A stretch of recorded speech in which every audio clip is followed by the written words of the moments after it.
Call this Brown County Commission meeting to order on January 19th. Commissioner Sutton, would you lead us in the pledge, please? I pledge allegiance to the flag of the United States of America and to the republic for which it stands, one nation under God, indivisible, with liberty and justice for all. Good morning, everyone. Morning. Morning, Ross. First item, we have the approval of the agenda. Any additions, subtractions? We need to remove the word prayer, unless we want to say one. Oh, yep, no. Then I'll move to approve. Second. Moved by Sutton, second by Kipley, to approve the agenda with the omission of the prayer. All in favor? Aye. Opposed? Motion carries.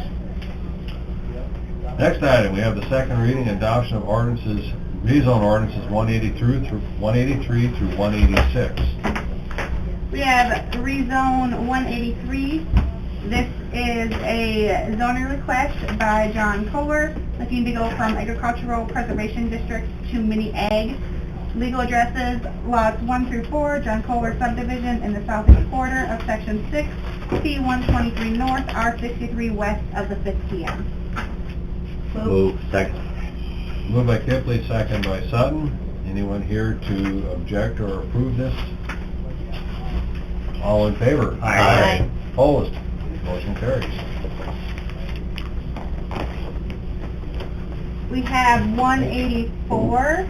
This is a proposed ordinance by Marcy Weigel, looking to go from agricultural preservation district to mini ag.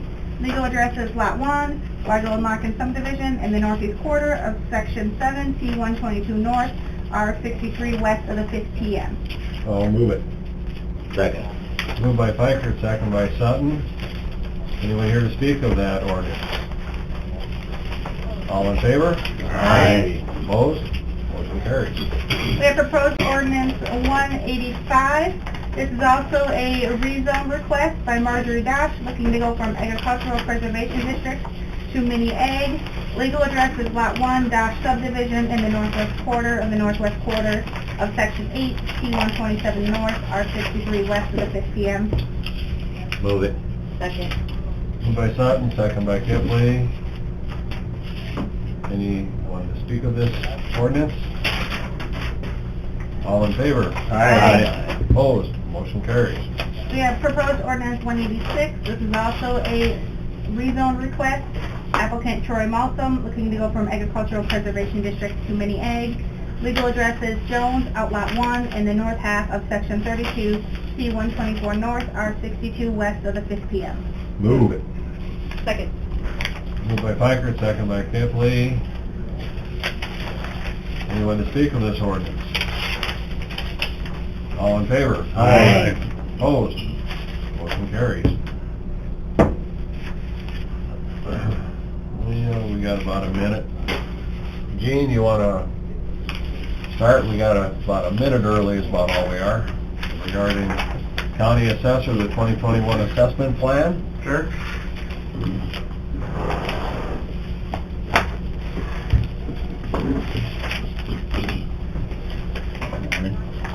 Morning.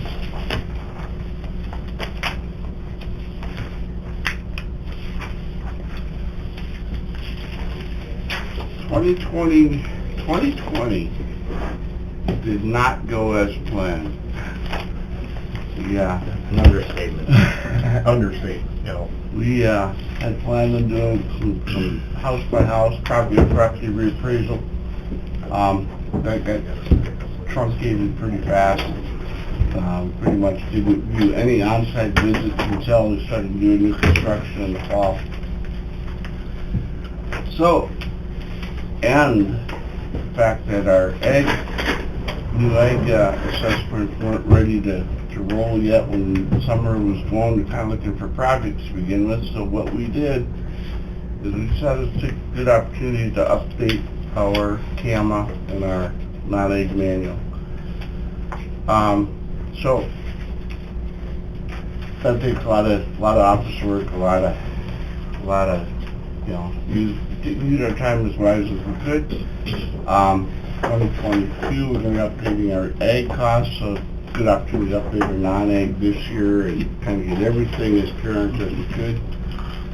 So we spent most of the summer converting our 2012 cost manual to our 2020 cost manual, making them match up so that we're starting kind of at the same base. Nothing's going to be exactly at the same base because it's not, nothing was reproducible exactly the same. And then we took look at who our markets were. As 2020 came about, we thought, you know, it's going to be pretty slow. We looked at February, March, that kind of thing, when the pandemic started, and we were seeing very few sales coming through to begin with. As summer wrapped up, our realtors, I think, became pretty creative and figured out how to sell houses. Interest rates went down, and from about March on, it looked like a normal year. Looking at the transfers coming through, and you know, the interest rates coming down. Not only did the normal amount of transfers come through, but certainly the prices we were seeing, ratios we were seeing, it wasn't hurting that at all either. So in the end, it looks like I maybe should have been a little more aggressive last year with non-ag assessments, because we did end up with about 81% sales ratio on our non-ags. So in all, non-ags probably going to be an area that we're going to see some fairly large increase, probably a little larger than I'm comfortable with, but we've got to get to a point where we're compliant. So, long story short, if you got a non-ag property, you're probably going to see an increase in value this year. Well, I think the interest rates as well as the replacement cost of materials is If the replacement cost pushing of materials, those if you're building, that was expensive. But, You said you had an 81% ratio, was target kind of 85, is that? 85 well, plus. we got to be Right. above 85 Right. to make sure we don't get Right. factored out when Right. we get, or make sure we still get a reduction. Sure. Well, we're gonna have to raise it to a point, you know, I try to shoot for about 88 to 90 or so. Okay. To make sure we're comfortably above 85, so that when we get a factor, we'll be factoring down instead of up. So, in overall, we're gonna be seeing 8 to 10% increases in non-ag value. Pretty much across the board, especially in the city of Aberdeen. There again, being we aren't starting from the exact same base, because looking at new costs, we're going to see some go up 6, some go up 15, some go up. It's going to be what ag is going to be next year when we start ag with a new base. So we'll see. We might have a busy equalization year, non-ag wise, and we might not. So when you say in town, are you talking just the residential homes? Are you talking commercial properties as well? We're going to be seeing some of each residential homes. If we go through, we'll get back to the non-ag. We'll get to that when we get to non-ag. Okay, so that's good. Our at this point, our abstract, we're gonna be assessing. We got $4.8 billion in value, assessed value right now as we sit going into 2021. Last year that was about 81.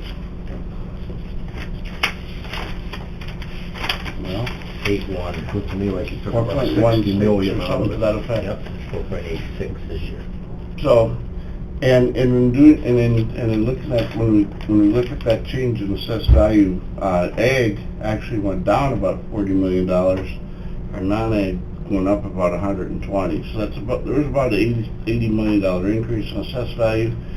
You know, primarily going to be non-ag this year, ag going down. So, to that end, we'll get going here. 4.86, last year's 4.81. Ag, new codified law last year, new statute last year kind of changed how the adjustments are made. Pretty much we've done the same way we've always done them. We're not going to change how Brown County does them. State wants kind of not really a good story from them. To begin with, they were looking like they wanted to be pretty hands-on on every adjustment that came through. That seems to be getting a little softer and softer and softer all the time, as much as they want to see every adjustment come through. Still, beginning in 2022, when we put new ag values on the book or use our new tables, they do still want to see the forms come through to ask for adjustments. There is a form on their website that property owners are supposed to go through to ask for adjustments. All adjustments are supposed to be property owner driven, as opposed to now we kind of take them from property owner, local boards, you know, that kind of thing too. To our end, our office would still like to take a lot of adjustments from the local boards if we can. We you know, over the last 10 years, we've worked pretty hard in getting the local boards back to feeling like they have a say. There's a lot of local boards in the state that think, you know, nobody listens to us, you know, even us, even Brown County kind of had that concept from our local boards up until, you know, 10 years ago when we went to productivity and the predecessor kind of really tried to get the local boards involved in requesting adjustments, going out and making recommendations and things, and we certainly don't want to take that away from them and make everything have to be property driven, property owner driven. But state kind of seems to want it that way, and also seems to want all of our adjustments documented on their state file. We'll see what happens. We got about 1,200 parcels that we adjust, and I'm not sure once they get to looking at them how many of those individual sheets they want to go through and, you know, kind of approve and what have you, but we'll see. Again, we do parcel specific, soil specific. If I can identify a specific soil with an area, we'll make that adjustments across that entire soil type. If it's a parcel type of thing, if you got good soil in an oxbow and a river you can't get to, that's not necessarily the soil's fault, that's the parcel's fault. If you can't get to it, then we treat that a little differently. Top dollar, our crop top dollar is going to go down about 4%. If we go through, well, we'll get back to that too. And our non-crop is going to go up about 4%. Crop top dollars done through, or calculated through an 8-year Olympic average. We throw out, you know, the high and the low over that 8-year period. So 20,000 or 2021 is going to be assessed using the years 2012 through 2019. Yep. And you have so 2011 dropped out of our window this year, which is a very high-end year. 2012 has always been a high-end year. That's always dropped out. Next year, 2012 is going to drop out, which is going to give us a new high-end to drop out. So as I see things going forward, I see a window where our crop values are going to start to come down a little bit, and you know, that was you know, I guess kind of okay, kind of where we thought we were going to be to begin with. When this first kicked into play in 2010 and some of the 2011, 12, and 13 shoot way up, you know, got that look that our assessments will never keep up with how much crop value is increasing, which is why they went from a 10% cap to a 25% cap to raise values. After 2013 came, we did see our ag income come back down, and so we got to a point now where our assessments are going up, while our ag income seems to be coming down, And right now, we're to a point where our ag income, or our assessments are gonna start to follow the ag income back to the point where it was, so. The income came down, it's just with the 8-year Olympic average. It Yep, takes you this bet. long for those high years, You which was bet. an abnormal situation 11, 8 12, years ago. 11, 12, and Fall out 13 of the kind of equation. carried an awful lot of weight for a long time, you know, going through that, when you look at that 8-year window. So, So we're using 12 to 19? correct. You're dropping off 12 and dropping off below other? Yep, you drop off 12 and drop off lower than 12's been dropped off as long as it's been on the books, but now next year 12 will drop off, so it'll have a new high that'll get dropped off. So, Fairly predictable. yep, It just takes 10 years Really? to get there. What it comes down to, it's the time frame and the fluctuation in the market. yep, That's what drives the whole thing. Sometimes it's too far, or how would I say it, it's too long of a lag. well, they set it at 8 years because they didn't want those big abrupt changes to have a big effect, figuring, always counting on ag income going up, you know, but the problem is if it They wanted to soften the blow going up without Wanted to soften- recognizing, guess what, it can come down. It Yeah, don't work that way. but when it came back down, it took just as long for it to be reduced as it did when it went up. That's the So problem. we're starting to see that point where the lower value, the lower incomes, we're gonna start to bring it back down a little bit. So that, you know, so this year, we're gonna see a little bit of a shift. We're gonna see, you know, county-wide as a whole going up 120 million, 80 million, actually 120 million of that going upward is gonna be non-ag, 40 million of that coming back downward is gonna be ag. So we are gonna see a little fluctuation go back the other direction this year.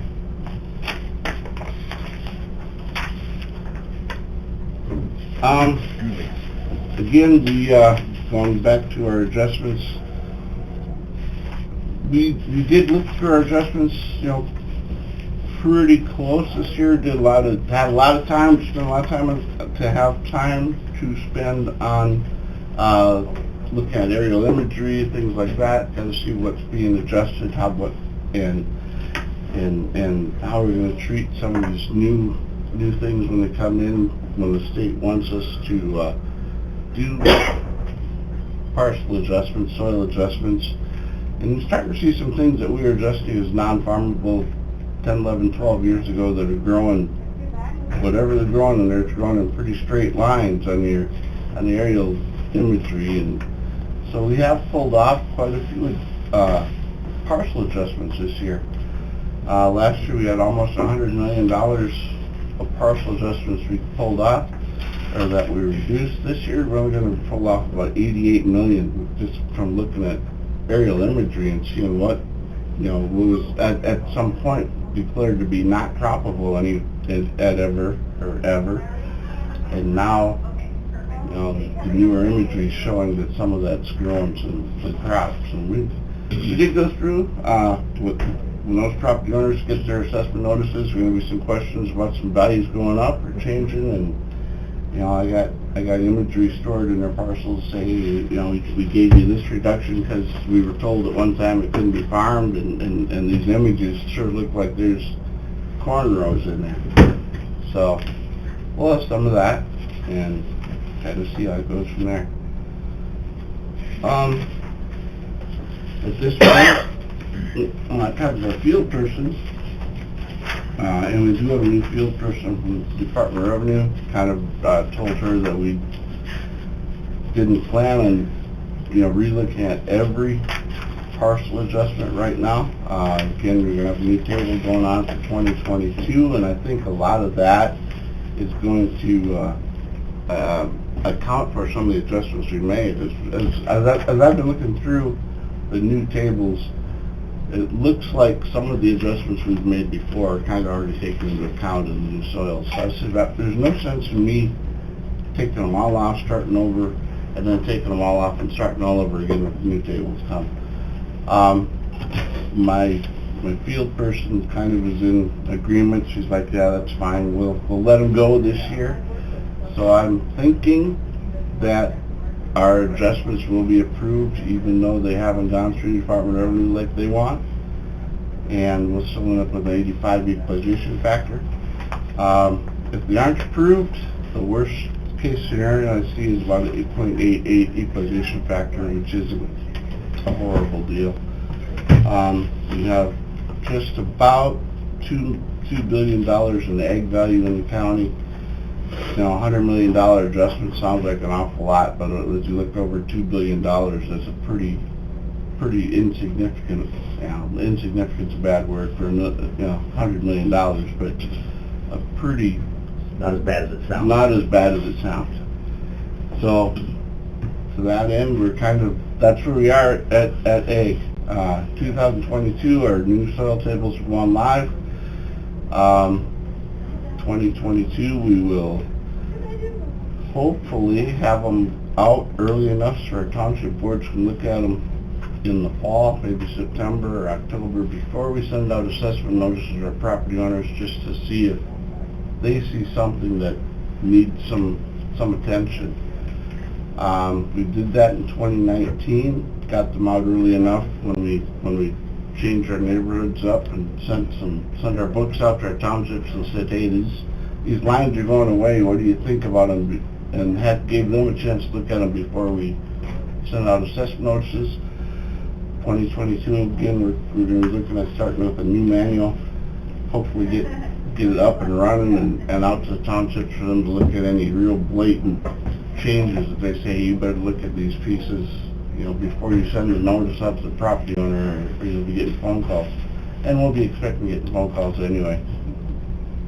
Just for everybody's information, the new tables, are we still at static published tables, or where are we at with the dynamic tables so everybody's on the same New page? tables I got new tables. They are out, and Do all counties have all updated counties have updated got 'em. tables. Yep. Okay. Yep. So everybody should be live with new table 2s, table 1s, I'm sorry. If they wanted to get them on the books, they could have them on for 2021. I can't think of a county that has gone live in 2021 yet. They didn't come out till pretty late, probably about July or August, and it's a pretty short time frame to put them on the book and kind of look them over to see if that's something you really wanted to send out. But it's there so you can benchmark to kind of see where you're at. Yep, it's there. We got some things I know in our tables that I'm going to hammer out a little bit before we send them out. Brown County actually sits in 2 different grids in our soil survey, in the new soil table. Sounds like neighborhoods to me.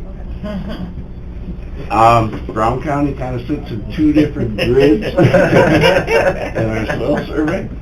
Grid. We're having fun now. I'm sorry. Go ahead.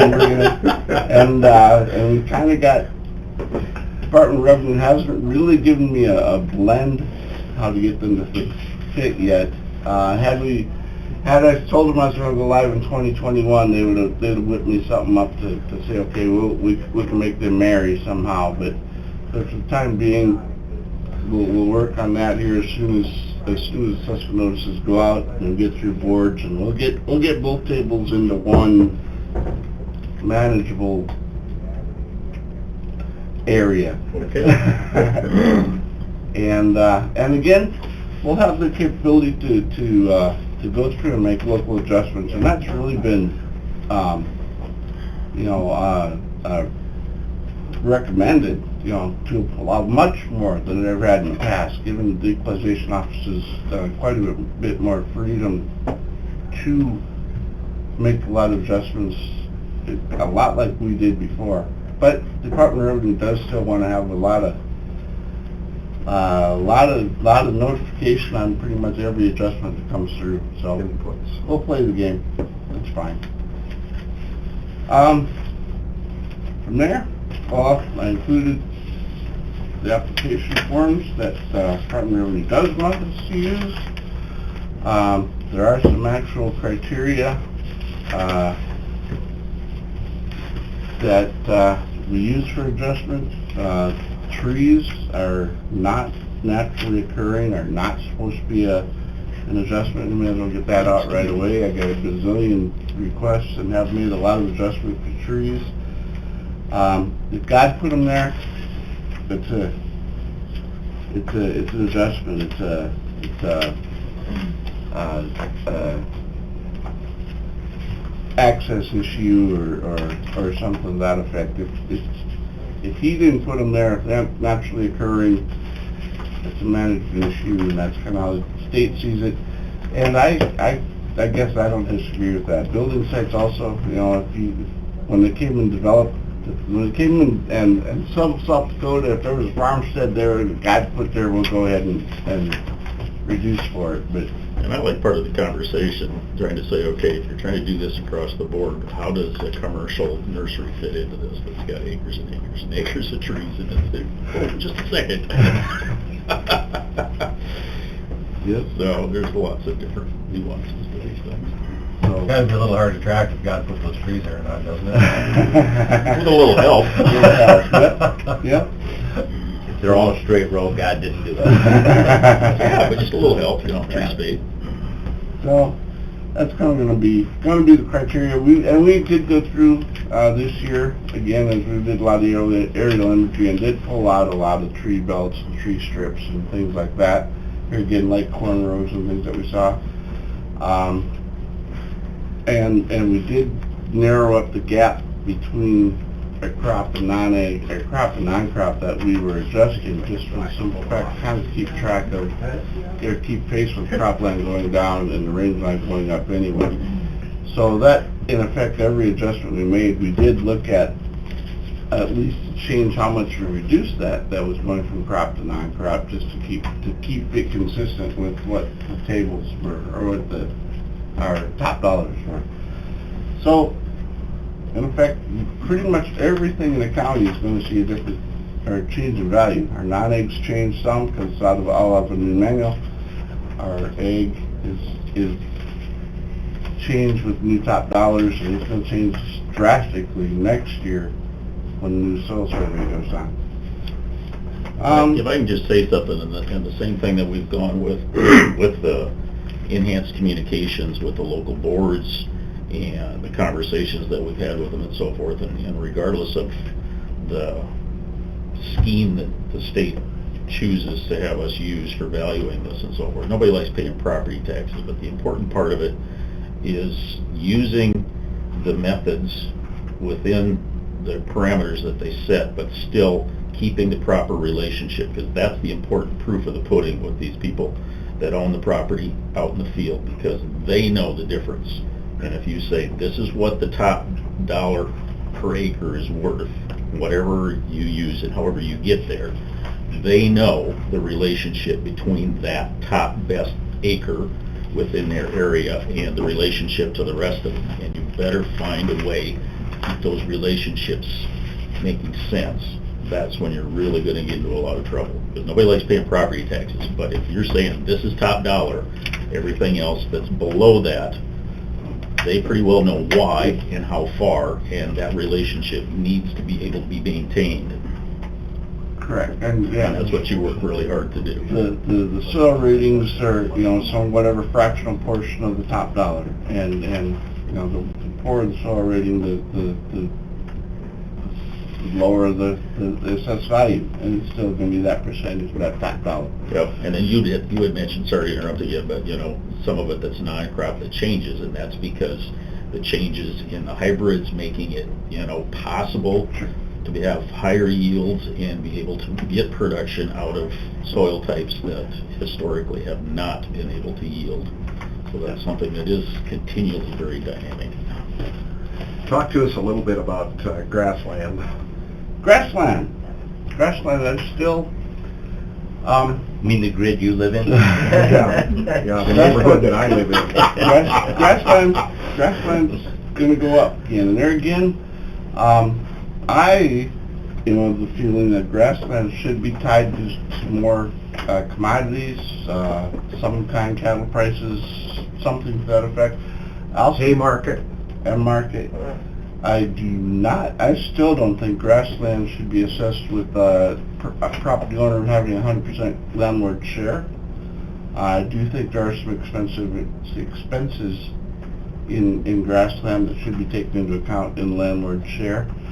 In normal appraisal, property tax is not considered an expense, it's considered in the recapture rate or the capitalization rate. And because if you consider an expense, if you have more expense, it lowers the value, which lowers the tax, which rate lowers the expense, which raises the value. And if you call it an expense, it just keeps being that, that endless loop. And so in regular appraisal, it's in the recapture. It's set with the percentage or the cap rate, the percentage of your income to get to a dollar per acre. So in speaking with farmers and cattle owners, pasture land owners, whatever, property taxes maybe the biggest expense they have and one of the biggest drivers they have as far as raising, Determining determining rent. Yeah. And so you get to a point where the fact that assessments go up causes rent to go up, which causes assessments to go up, and the assessor's office isn't supposed to be the driving force of assessments. We're supposed to follow what happens to assessments, but not create the situation which causes rate rises in assessments. We have the next Ag Land Task Force meeting in here. Won't be till next summer. You need to go down there and testify. We're in session now. Oh, that's usually the topic of conversation. And I've been beating that drum here for a few years, but I can't get the symphony to join in. So we'll kind of see. I got a big bass player right here on the task force, so maybe you can get it going. Thank you. It's a work in progress. That's for sure. But I think that's, and that's, even if it's only 10-15%, which is kind of what property taxes are. You're looking at property taxes on say our egg levy is probably about 10-11 mils right now. And your taxes are running $15 per thousand, or $15 per acre maybe. Once you start looking at the levy and what the property taxes are, you do see that property taxes are probably about, not huge, maybe 12 to 15% of your cash rent, but that still should be accounted for in your expenses. And if cap rate was allowed to float like it does in regular appraisal world, it could be taken into account. But the cap rate's fixed at 6.6%, which doesn't allow property taxes a change in property taxes to change or cause any effect other than to just be, an expense. Which is also a reason that I don't get anything. Legislators don't understand it, appraisers don't agree with it, because appraisers say that your property tax is not an expense, it's a rate adjustment. But you have to be able to adjust your rate to make that rate adjustment. So, there again, like I said, I'm beating my own drum there, and the band's not playing with me. So, to that end, that's pretty much where we are. We are going to raise, like I said, most non-ag properties are going to go up. Farmhouses in some of those areas that we are raising small acreages are going to increase. We've run across in the past where we've raised small acreages but not raised farmhouses. Since farmhouses farms aren't audited on the market, but they're on the income approach or on the productivity approach, they don't really have an effect in the audit. But if you raise a small acreage out in Allison Township and don't raise the farmhouses, you run to that point where the guy that has those small acreages says, hey, how come my house keeps going up and this one doesn't? And And then you run to the place where if you do raise them both, and you raise the small acreage, the 10% or whatever needs to market, and only raise the farmhouses 5%, you know, you'll get to a place where, hey, this guy will come and complain and say, mine went up 10%, how come his only went up 5%? And the board will say, hey, you know, how come that same is, and they'll lower it, that small acreage down, which has to be at market value, whereas the farmhouses should be at market value, but they aren't part of the audit, so they don't kill us if we don't keep up with them. And we do have farmhouses a little lesser than our small acreage houses in different parts of, well, in every part of the county. And you get those occasions where somebody wants to finance or refinance or something, and they'll Split it plot out. it out, and You then split there's it out, why it's so its own far out of whack. parcel, and, yep, and then you have a piece that's ready to sell as a small acreage or as a non-ag piece, but, for the most part, my view is if you have a small acreage, you probably buy it for the site or for the place to live. If you have a quarter of land with a house on it, the house just kind of happens to come along. So we kind of, in my own theory, that's how I go about it. Once you split that house out, you have a parcel that is different than a farmhouse. It is what it is, and it's there available to sell at market value, and kind of go from there. Going forward, 2022, we'll put the new ag values on. Right at this moment, that's pretty much over in GIS's court to get everything mapped out and put how many acres of each soil type on each parcel, and then they'll come back to us so we can implement the numbers. Our stuff's ready to go. As soon as I know that there's 60 acres of what was gardenia soil and is now 60 acres of G302 with whatever its new soil rating is, we're good to go. But GIS is recounting it, recutting the map, and making sure our acres are right, and we're kind of in at that stage right now. That's going to be a big project for 2022. 2023 will be the first year that we got new tax bills come out off of 2022's assessment, which I'm sure will create some projects. We'll start to hear from people that either ag values went up or went down, and we'll have some projects kind of generate themselves out of that. Otherwise, if COVID goes away this summer, we get out and do some field work and kind of go from there. Okay, I would entertain a motion to accept the Brown County 2021 assessment plan. So moved. Second. Second. We have a motion by Sutton, a second by Weiss to approve the 2021 Brown County assessment plan. All in favor? Aye. Opposed? Motion carries. Thanks, Gene. Just to make a quick comment about it, I think what a lot of people don't realize is that county, as far as the tax collection is concerned, all counties across the state of South Dakota are limited to what they can generate. So there can be a pretty significant tax change or shift from maybe even within an individual parcel.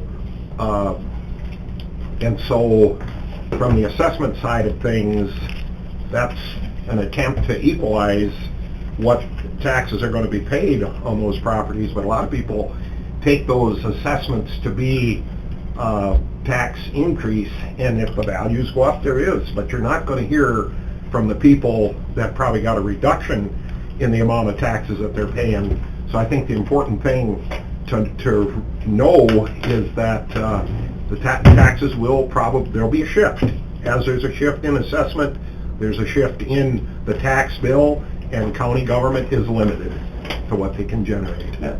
And this year there will be a shift. Like I said, non-ag's going to go up pretty much everywhere across the county, and ag values are going to come down pretty much across the county.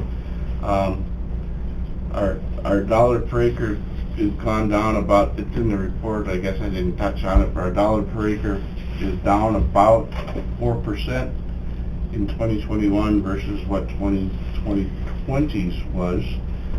So, you know, there again, we'll see that. I know that we were only about 81% on our non-ag this year. I know that has to go up. So we will see a little shift the opposite direction from what we have seen over the last 10 years. And the thing that complicates all that too is opt-outs, and the school district opt-outs can affect the tax bill pretty significantly too.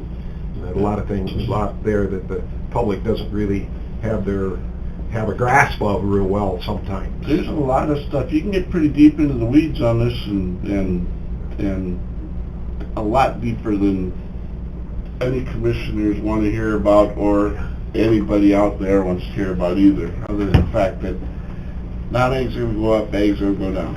That's kind of where we're at this year. Thank you. Okay, well, thank you, Gene. Yep. Gene? You done already? I'm already done. You're behind. Next on the agenda, we have Mr. Dirk Rogers, Highway Superintendent, equipment purchase, personnel, and department update. Morning, Dirk. Hi. This is the equipment part of the discussion, but I want to do the personnel thing first. It's not a, like, secret, gotta go into exec personnel. It's just, general information for you guys.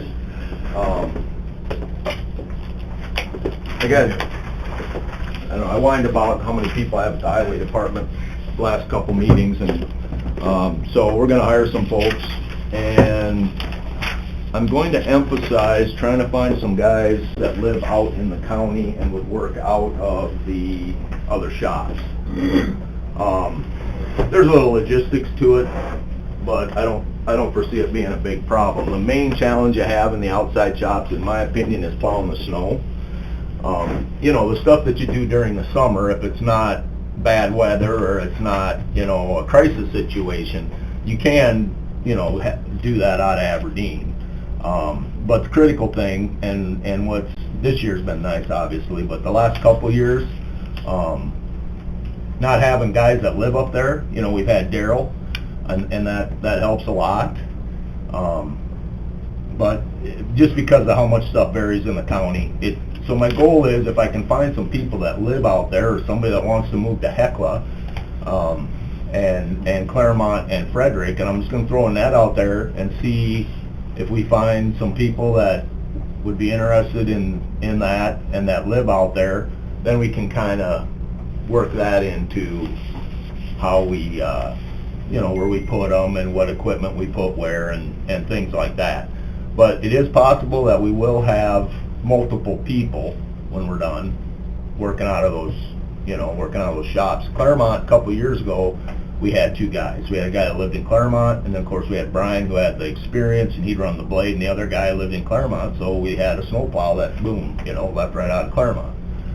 That guy's not with us anymore, but, so anyway, just a little rambling there, but I'm gonna take a shot at that. So hopefully when I get with Erica to kind of figure out how we list those, there will be an emphasis that we're looking for people in Aberdeen, Claremont, Hecla, and what's the other one? Frederick, for future. And we'll just see what we get, and then we'll figure out how we handle it from there. And then a mechanic of some sort. I'm going to visit with my current shop guys and kind of see what they think we need, and I have my idea what I think we need and kind of like how I'd like to do it. But I'm looking at one person in the shop. We'll just see what we get on the other ones. They'll kind of determine what we do with that for people. So just so you know, that's coming up next few months. Hopefully get some guys in place by summer. You don't have the agenda up there. I never remember what I'm talking about. So You got equipment person, personnel, equipment, and the department update. update. We'll come back to that. Okay, so equipment.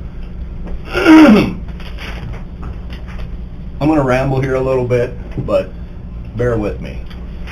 And remember that you guys were rather emphatic about me being cautious last year when we had a couple budgetary challenges. You guys were very cautious to me about the fact that I wasn't going to cut all the equipment out. it's kind of funny on how quickly, when you get behind on that, especially the blades, because you're using them so much, you start accumulating hours on them very quickly. So, okay, so we'll start at the top. This is the stuff that I want to get this year. And I say it that way after we've already purchased the top one. But that's a new motor grader. I think the bill came through a couple meetings ago. We already have that one, and that's in service. I want to get a 2020 Cat 140, which is a little deviation, and I'll come back to why I'd like to try this.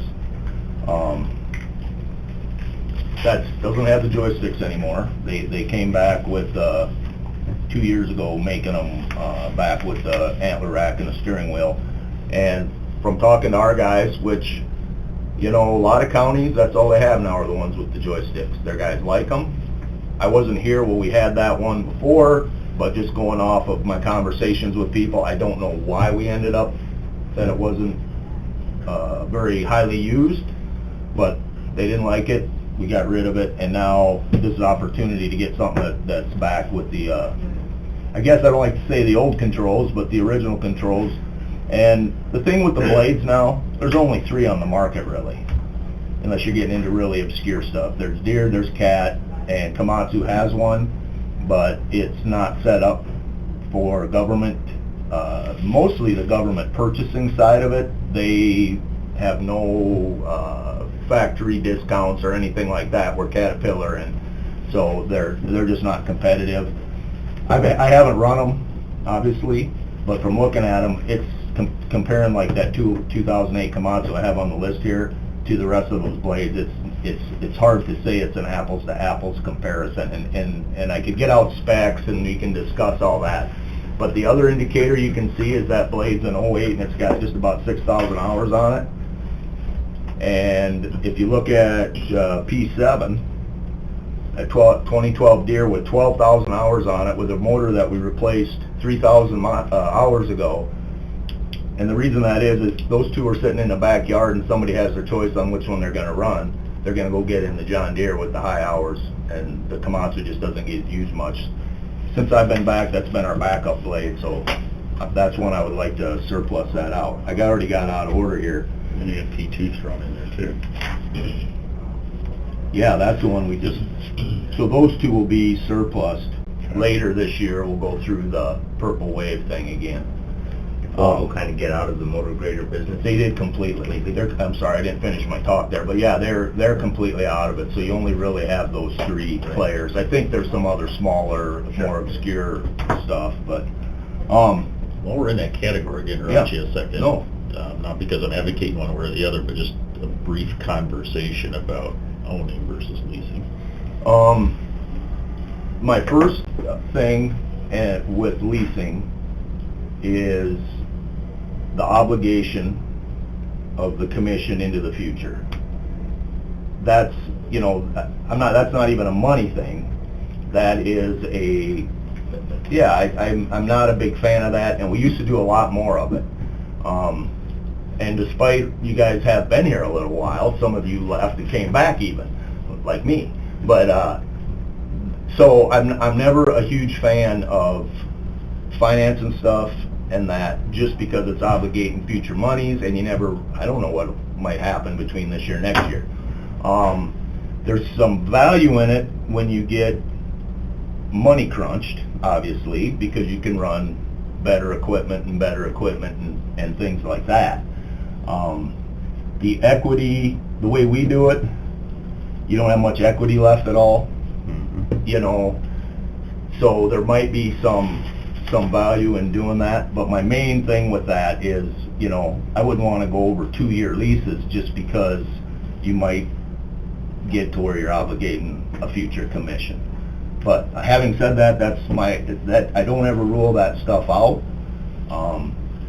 Well, don't you think, I think in the long run, where the leases really shine is when you're in a private business and you can use them as a direct write-off, but as far as government is concerned, as you go into leasing, you could actually back a county or government entity into a position where, and I know the argument is, well, it's easier to budget for Yeah. leasing than it is to own, but on the other hand, you get down the road, you're leasing everything, and you get down the road 6, 8, 10 years, and pretty soon you're so geared to that lease payment that you're not in a position to buy or own, and so I guess I struggle with the leasing part of it. I think if you can replace a motor in a machine that's got 8,000 or 9,000 hours on it, it's going to cost you $25,000 or $30,000. You maybe just put a new set of tires on it.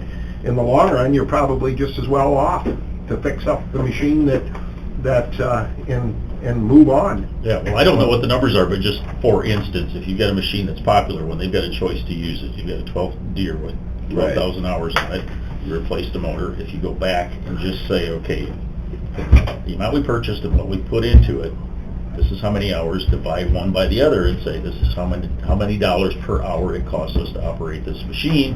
What's the comparison if you do a lease for that many hours? Because with a lease, you're not buying the machine, you're buying the usage of the machine. Right. And at the end of the lease, when you get to it, and you absolutely don't advocate leasing a lot of stuff, much less any of it, but just to have the conversation. Yep. How much did it cost us to operate per hour by owning it, or how much did it cost us to operate per hour by leasing it? Okay. Because that's the bottom line. Is it a usable piece of equipment, and how much does it cost us per hour to operate it?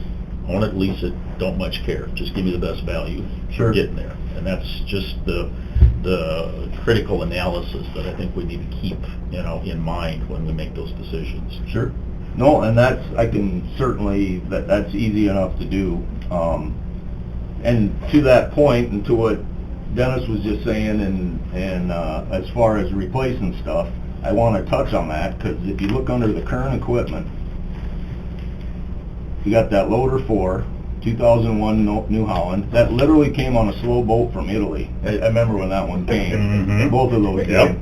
But, okay, so that loader's, I believe that's still got the original motor and the original transmission, but currently does not have high range in the tranny, right? So you can drive it around, it's got a scale on it, and you can use it in a gravel pit. The only time you run into a problem is if you had to put the snow blower on it, or if you had to put a V-plow on it or something like that, because it won't go more than about 9 miles an hour or whatever. So that thing, even if it had high range, I don't know what the value of that loader is, but it's not very much. Mm-hmm. So that's an example of something that, okay, it's worth $100 today and it's gonna be worth $100 a year from now, and Mhm. so I think we'll just go with that one until the tranny completely goes out of it, and then we'll decide what As we're long doing. as it starts and moves, Yep. it's paid for. We'll come back to, I'm getting too many topics in my head here, but you can see on that 2013, we just replaced that motor. We're in the process of replacing the one in 25. We replaced the transmission in that 2011 Volvo. You gonna tell your husband that the Komatsu's the only one we haven't had to fix yet? Yeah. And then of course that P7, okay? So if you add up 3 motors and a tranny, it's about we're about at 150,000 is what we have into those repairs on those 4 machines, okay? And we're gonna get 4, we'll get about 9, I'm real confident we'll get 9,000 total hours after the remands out of the 3 Deeres, which ironically is exactly how many hours we put on a blade. Mm-hmm.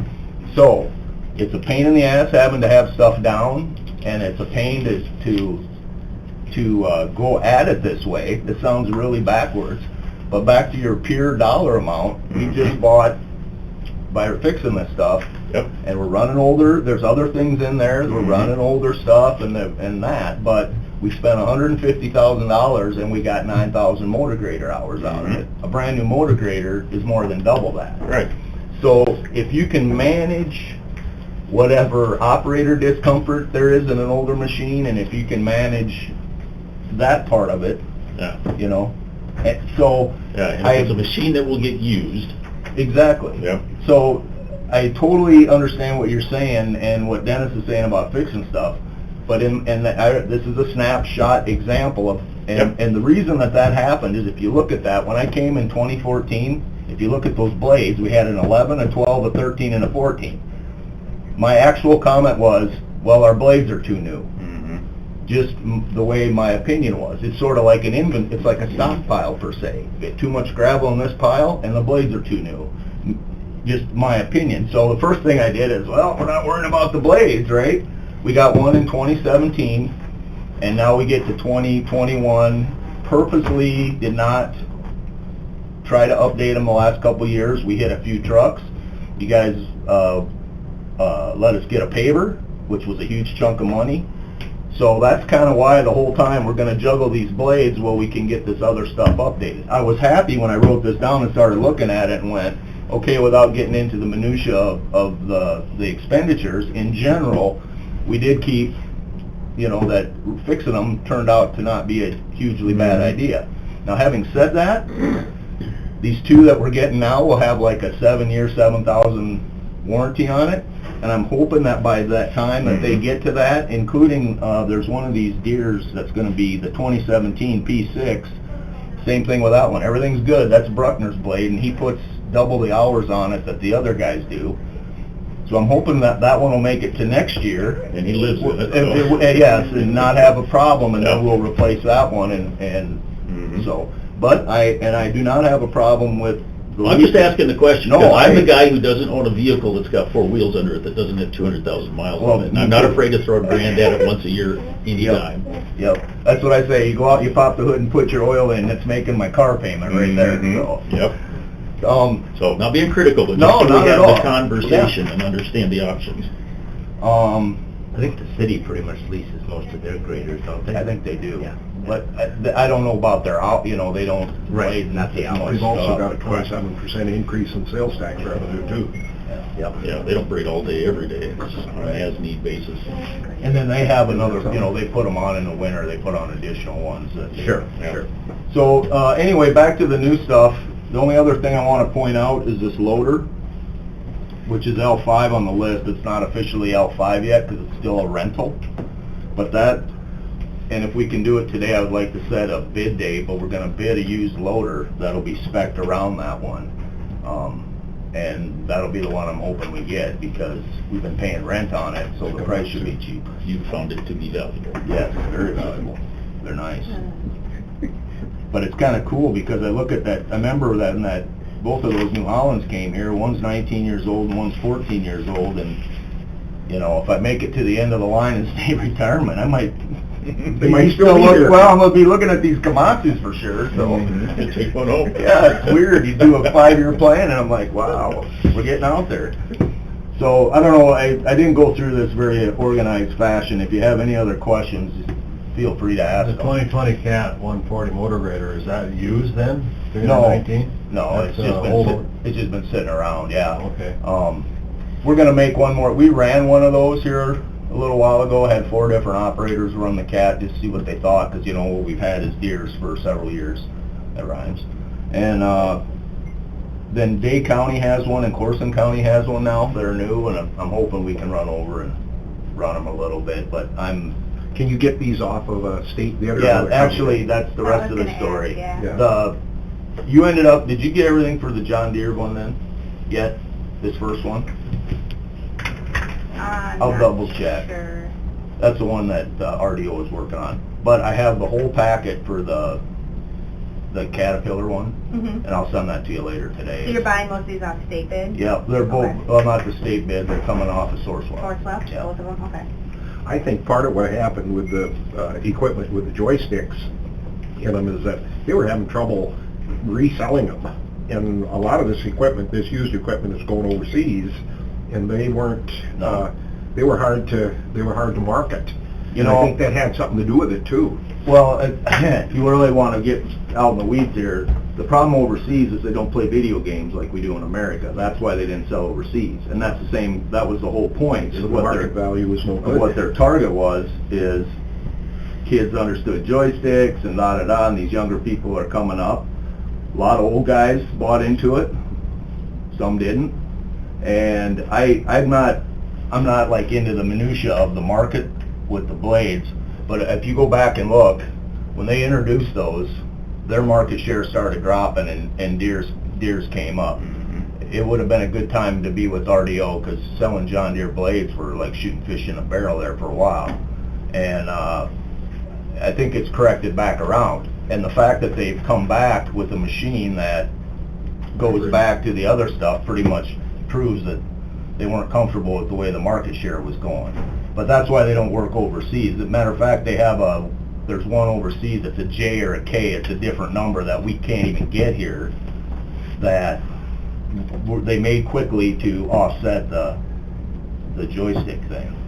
But And from a practical standpoint, I mean, if you're working, in a site, the joystick is pretty easy to work, but if you're roading the thing at all, it's a much different creature Yeah. than using, a steering mechanism with it, and it's not something that you just pick up, and if you're not comfortable with it, you're probably not gonna. no, and we got two of our skid steers are that way, and guys get adjusted to that. Mhm.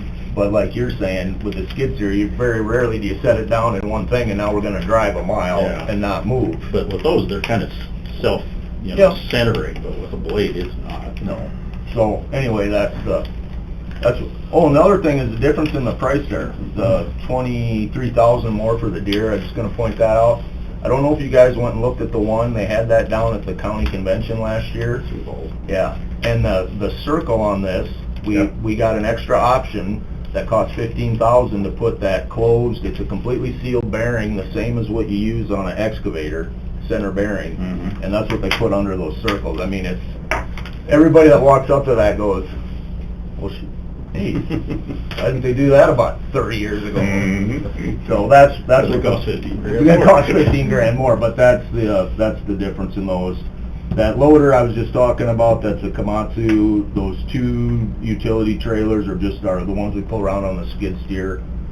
With the last ones we got in 03 or 04, those will get down. We'll get rid of some of the oldest ones and just push them down. These will be our main ones, like we pull skid steers on. And then the Trail King side dump pup. Last year we got rid of one of our belly trains. We had 4 trucks, leads and pups. We got rid of 2 lead trailers and 1 pup trailer and bought back 1 lead trailer. So we downsized 1 full train there, and then we have one side dump that didn't have a pup yet. So we'll get another side dump pup behind that. So now we have 6 trains, 3 are side dumps and 3 are bellies. Mhm. Yeah. Didn't have a pup yet, huh? Yeah, that one didn't have a pup yet. It is fun. That's all I got. Like I said, later we'll surplus those. I'll get with Kathy, make sure you have everything. It's funny, I love it. And I'll get Kathy everything for those first 2 bids, and that's about all I got for equipment. Looks like a good plan. So you still wanting to set that bid date? Yeah, I would like to. Okay. I don't care, anytime. Whatever, we need, a few weeks to advertise it, so just pick a day, I don't care, anytime's fine. That's usually when you want to set it, as long as we have notice ready by Thursday. Sooner the better. I don't, What are the calendar this year? wow, yeah. Still got last year's maps up here too. How many weeks, 2 weeks come? We'll publish twice the next We 2 postponed Wednesdays, last not year. including the February 2nd and 9th, is what you do. It's a bad year. Do we need a motion for We that? survived. That's I'll the main move thing. that. Second. We have a motion from Piker and a second from Sutton to advertise Set a hearing date. Set the date. For Hearing. used date? Yeah, bid date for used 4-yard loader. Okay. You want to set it to 9? Or can I see your That's 3 weeks. calendar? I don't 15th care. is 4 weeks. Because today's the 19th, so we would publish on the 27th. 27th, and then the 3rd, and so then we would have the hearing on the 9th, if you wanted to receive it that quickly. Yeah, whenever. I just gotta crank out a little spec and. no Yeah, big by deal. Thursday would be ideal, You need it by Thursday? to get it published. on Wow. Thursday. We can get the announcement by Thursday. Yeah. Okay. Okay, we got a motion and a second, all in favor? Aye. Opposed? Motion carries. Department update. What? Oh, Yeah, well, I guess this is part of the department update. Will you jot in, I don't want it to be official, but like a save a date on the 26th of February, is that a Tuesday? No, that's a Friday. What's the Tuesday that month? 23rd. Okay, forget it, I better double check that. We're gonna be bidding that microsurfacing project, and I think Clark said the end of February, which would be the 23rd, but just forget it, let me double check that. But we have a project that we're gonna open bids at, and I wanna do it in the commission meeting. Okay. Department update is, we're plowing snow today, just to go clean stuff up, but, we got done, we were doing a cooperative project up there at Sand Lake.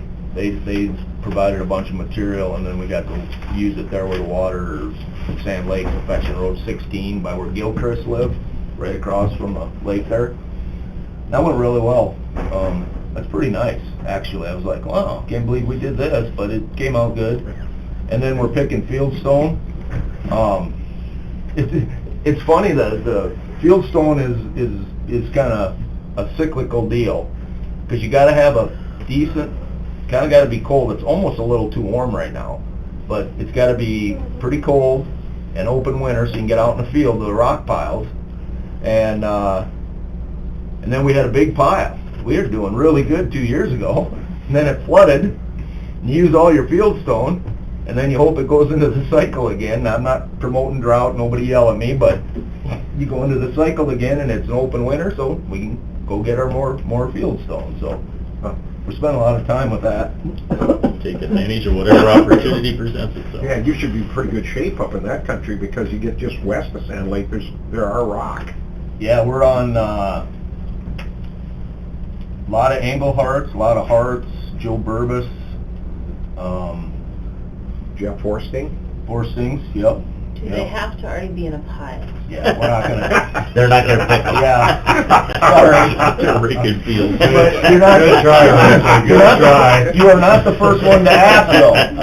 We actually went up there, and the guy, that's when I told Kendall, going forward, you're gonna go scout this out a little better, because we got up there and we're like, Well, we're not one of the expensive pieces, all your rock's already spread out. Where I grew up, it was never too windy to pick rock. No, but it's a, you know what that riprap costs, and the state and the feds have actually relaxed a little bit on requiring the expensive quarried granite for everything. So, you know, it's what the weed guys do.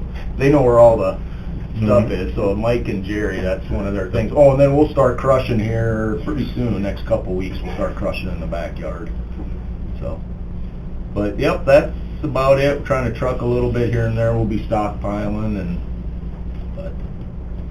so yeah, it's I was gonna make one comment about plowing snow too, because everybody always says to me, "Boy, you're saving a lot of money this year," and well, we're not spending the money on plowing snow, but you don't really, if we assessed for it or levied for it, you know, and then kept it in a separate fund and use it every year, like say like the city does. The city at the end of the year can look at their snow fund and go, you know, we got some left, or we whatever. We don't do that. When I do the budgeting stuff, there's no difference in hauling gravel and plowing snow, or blading a road and blading the snow off the road. Everything you do, you need people and equipment and materials. And whether you're paving, graveling, that, you know, no matter what it is, except plowing snow is the one thing where you just need people and equipment. Now, you use a little bit of salt sand and you use some ballast in your trucks, and you wear your trucks way more and you consume cutting edges. But versus trying to go do something like a productive value gravel project versus plowing snow is cheaper. So in theory, you actually spend more money when you're not plowing snow because of that material component. Now, if you can come up with things like Sand Lake had the free material, so then all we got to add is the people and the trucks, then there's value in it. But if we have to do something completely funded by ourselves to fill in a time when we're not plowing snow, it almost costs you more money to not plow snow. But you're accomplishing maintenance projects Well, yeah, that you yeah. wouldn't be getting done. It's So time. to that I think extent. some of the counties, though, have set aside snow emergency fund, don't they? I think that's something that can be done too, that there's set aside.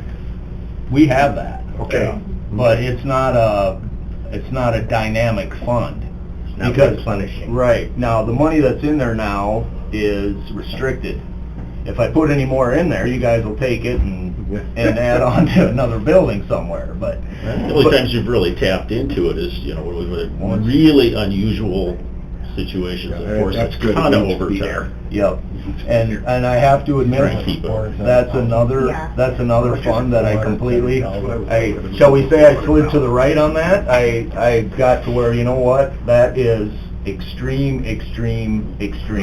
And we had a bad winter 2 years ago, 96, 97. and see, but that's what it's for. It's for the 96, 97. We bought a snow blower out of that in like 2001. It went from 640 down to 460, and I believe it's been at that ever since. And my opinion of that money is we're talking like end of times, global freezing ice age type situation before we access that. Again. Again, so in the next 5 years maybe. Yeah. No, but that's not the same as at least in my opinion, what Dennis is talking about. I mean, we could do that, and then if you wanted to set aside, we could just say, okay, here's a budget line, and then at the end of the year, it goes back, but, so.